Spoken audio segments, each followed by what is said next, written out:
Halo, halo, halo. Selamat datang di podcast Dunia Lain alias Dunia Roblox. Kali ini kita bakal bahas sejarah politik Indonesia yang serius nih, yaitu sistem kepartaian pada masa demokrasi liberal. Dari tahun 1950 sampai tahun 1959 dan pemilu 1955. Dari judulnya panjang ya, berat juga topiknya tuh San. Nah, itu mah beban hidup kali, Jul. Bener sih, kalau dari judul kelihatan topik berat gitu ya. Tapi meskipun kayak gitu, kita bakal jelasin dengan cara yang santai. Jadi kalian jangan takut bosan ya, kita semaksimal mungkin bakal jelasin dengan cara yang mudah dipahami. Bener banget nih. Tapi kalau kalian masih sulit dipahami, mohon maaf banget ya guys. Oh iya, sebelumnya kita belum kenalin diri nih. Aku Airin Dwi Alika. Aku Muhammad Iksan Maulana. Aku Danang Ragil Putra Julio. Aku Hilwan Naurah Syafwa. Dan yang terakhir, aku Safira Mahesa. Oke, udah kan kenalannya? Langsung guys, kita ke materi. Jadi setelah proklamasi tahun 1945, Indonesia belum langsung punya sistem politik yang stabil. Tahun 1950 sampai dengan 1959, kita masuk ke masa demokrasi liberal atau disebut juga demokrasi parlementer. Nah, di sistem parlementer ini, presiden cuma jadi kepala negara. Sementara pemerintahan sehari-hari dijalankan Perdana Menteri dan kabinetnya. Betul, dan ciri utama masa ini adalah adanya sistem multipartai. Jadi banyak politik bermunculan, artinya banyak partai yang bersaing untuk mendapatkan kekuasaan dari pemerintah. Awalnya itu karena maklumat Wakil Presiden Muhammad Hatta tanggal 3 November 1945. Untuk penjelasannya, silakan Hilwa yang menjelaskan. Oke, jadi isi maklumatnya tuh gini ya, pokoknya tuh rakyatnya bebas bikin partai politik atau gini deh, Presiden Muhammad Hatta menganjurkan dibentuknya partai-partai politik di Indonesia agar dapat menyalurkan aspirasi masyarakatnya. Tujuannya tuh biar aspirasi ya bisa disampaikan secara sah dan terorganisir. Jadi kalau ada yang nanya, kenapa di Indonesia partai politiknya bisa banyak banget? Ya salah satunya karena maklumat Hatta itu. Nah, terus Pak Hatta nih punya alasan kenapa multipartai itu penting. Pertama nih, supaya perjuangan rakyat lebih terarah lewat organisasi politik. Kedua, untuk mengukur kekuatan politik. Jadi, pemerintah bisa lihat dukungan rakyat lewat partai-partai. Dan yang ketiga, rakyat bisa minta pertanggungjawaban ke pemimpin. Jadi kalau pemimpinnya aneh-aneh, bisa dikritik lewat partai.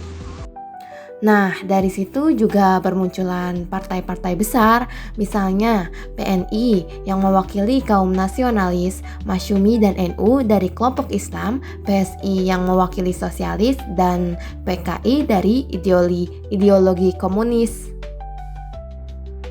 Bayangin aja, partai sebanyak itu kan bikin suasana politik kayak pasar. Rame banget.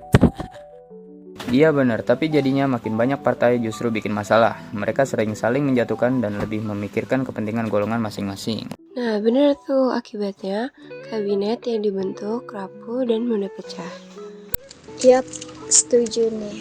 Dalam 9 tahun ada 7 kali pergantian kabinet. Jadi program pembangunan gak sempet jalan. Gimana negara nggak mau stabil ya? Kalau ya tiap ganti kabinet kayak ganti HP tiap tahun. Iya juga ya, malah jadi bikin kacau politik, ekonomi, dan keamanan. Ah iya aja nih Jul, ngerti gak sih tapi Jul? Yang ngerti lah San, kocak. Oke bagus, kita lanjut. Tadi kan kedengarannya kacau tuh, tapi meski kacau, ada hal positif juga nih dari demokrasi liberal, membuka jalan buat pemilu.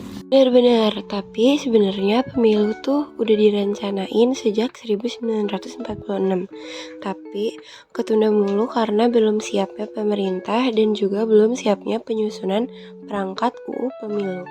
Iya, dan juga belum stabilnya kondisi keamanan negara akibat konflik internal antar kekuatan politik dan gangguan dari luar yang mengancam Indonesia. Nah, baru deh di Kabinet Wilopo lahir Undang-Undang Pemilu Nomor 7 Tahun 1953. Nah, jadi udah dibikin tuh undang-undangnya, tapi baru bisa dilaksanakan di masa Kabinet Burhanuddin Harahap ya. Karena ya kayak tadi, keamanan kurang stabil dan kondisi politiknya tuh masih ribet deh. Jadi akhirnya pemilu pertama bisa digelar tahun 1955. Nah, lalu pemilu ini ada 2 tahap. Pada tanggal 29 September tahun 1955 untuk memilih anggota DPR dan 15 Desember 1955 untuk memilih anggota konstituente. Kayaknya seru banget karena diikuti lebih dari 30 partai dan ratusan calon perorangan. Dan uniknya, pemilu ini dianggap paling demokratis sepanjang sejarah Indonesia. Jujur, adil, terbuka, bahkan pejabat nggak pakai fasilitas negara buat kampanye. Hasilnya nggak ada partai yang menang mayoritasnya, ya gak sih? Coba deh sebutin apa aja. PNI dapat 22,3% suara dan 57 kursi. Masyumi dapat 20,9% dengan 57 kursi juga. NU 18,4% dengan 45 kursi. Dan PKI 16,4% dengan 39 kursi. Nanti bakal dimunculin datanya biar nggak salah ya. Hahaha, karena nggak ada yang dominan, pemerintahan tetap harus dibentuk lewat koalisi, tapi koalisinya jadi rapuh. Jadi kabinet masih sering jatuh. Sementara konstituante yang harusnya bikin undang-undang dasar baru malah gagal. Debat panjang soal dasar negara antar kelompok nasionalis dan Islam nggak pernah ketemu. Jadi ujung-ujungnya keadaan makin gak jelas. Bener Jul, karena situasi makin gak stabil, akhirnya Presiden Soekarno mengeluarkan Dekret Presiden 5 Juli 1959. Isinya membubarkan konstituante, menghentikan UUD-S 1950, dan juga mengembalikan UUD 1945. Sejak saat itu, berakhirlah masa demokrasi liberal dan dimulailah demokrasi terpimpin. Nah, itu topik lain lagi sih. Tapi ya intinya sistem kepartaian ini di masa liberal itu penting buat belajar demokrasi, meski bikin politik jadi gonjang-ganjing. Kayak belajar naik sepeda lah. Jatuh bangun dulu, baru bisa lancar. Emang bisa naik sepeda apa Jul? Oke, udah damai ya. Jadi gitu guys, penjelasan masa demokrasi liberal 1950 sampai 1959 ditandai dengan sistem multipartai dan juga pemilu 1955. Dan pemilu pada tahun 1955 jadi tonggak sejarah karena demokratis banget. Meskipun hasilnya nggak bikin politik stabil. Dari sejarah ini kita belajar bahwa demokrasi butuh stabilitas, nggak cuma semangat saja.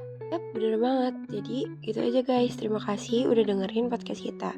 Semoga kalian paham ya.